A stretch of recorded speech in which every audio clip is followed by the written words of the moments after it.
कहीं नीतीश के आइडियल वो नेता तो नहीं बन गए जिसने अटल बिहारी की सरकार को गिराया था।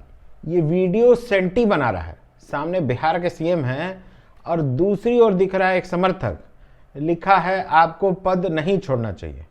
लेकिन कहीं ऐसा तो नहीं है कि नीतीश के आइडियल एक ऐसे नेता बन गए हैं जिन्होंने अटल बिहारी की सरकार को एक वोट से गिराया और फिर देश के एक छोटे से स्टेट के वो सीएम तक बन गए। Ideas and insight with Govinda की इस एपिसोड में करते हैं इसी पर बात। इस वीडियो में नीतीश अपने मातहम को कुछ दिखाते हुए इशारा करते हैं, सामने मौजूद पुलिसकर्मी समर्थकों के हाथ से वो पोस्टर ले लेता है, सीएम के पास वो पोस्टर पहुंचता है। राजनीति में कुछ भी ऐसा नहीं है जो आसानी से और बिना समझ के होता हो। बिहार के सत्ता के शीर्ष पर रहने वाले लोगों में से एक नीतीश के इस इशारे के पीछे भी कोई ना कोई राजनीति तो होगी ही।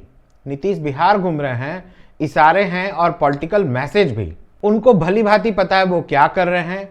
अब बात कर लेते हैं मैसेज की। भाई, इतनी आसानी से इन दिग्गज नेताओं को नहीं समझा जा सकता है।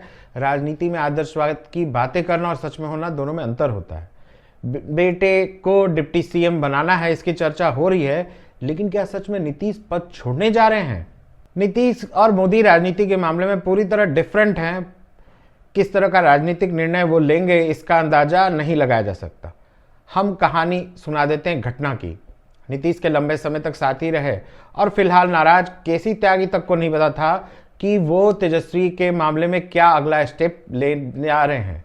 नीतीश के लंबे समय तक साथी रहे और फिलहाल नाराज केसी त्यागी तक को नहीं पता था वो अगला स्टेप क्या लेने जा रहे हैं। 2017 के तेजस्वी से गठबंधन तोड़ने के दौरान वे पत्रकारों को सफाई दे रहे थे कि साहब मीडिया और एक्सपोजर को ज्यादा पसंद नहीं करते।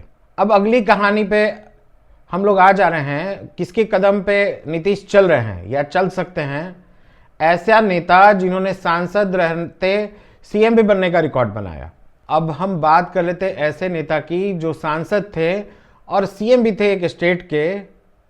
हम आपको एक कहानी सुना ही देते हैं गिरधर गमांग की, जिनका नाम आप भूल गए होंगे। हम आपको याद दिलाते हैं वह साल जब अटल बिहारी वाजपेयी की सरकार एक वोट से गिर गई थी। गिरधर गमांग पूरी देश में चर्चा में थे। उड़ीसा के कोरापुट जिले से सांसद थे, बाद में सांसद रहते उड़ीसा के सीएम बने। कांग्रेस के ये दिग्गज नेता बाद में बीजेपी में शामिल हो गए थे। 13वीं लोकसभा में सीएम रहते अपनी पत्नी को, जिनका नाम हेमा गमांग था, उनको चुनाव में जीत दिलाई। ये वही गिरधर गमांग थे जो साल 1998 में 12वीं लोकसभा के सदस्य रहने के दौरान उड़ीसा के सीएम बने। कहानी पूरी कर देते हैं।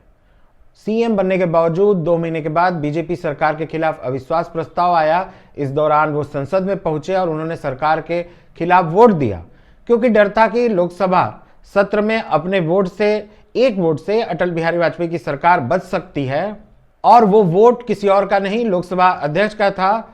माना जाता है कि उन्हीं की वजह से अटल बिहारी वाजपेयी की सरकार जो है वो गिर गई। सीएम बनने के बावजूद 2 महीने के बाद बीजेपी सरकार के खिलाफ अविश्वास प्रस्ताव आया। इस दौरान वो संसद पहुंचे और उन्होंने सरकार के खिलाफ वोट दिया, क्योंकि डर था कि लोकसभा अध्यक्ष अपने वोट से अटल बिहारी वाजपेयी की सरकार को बचा सकते हैं।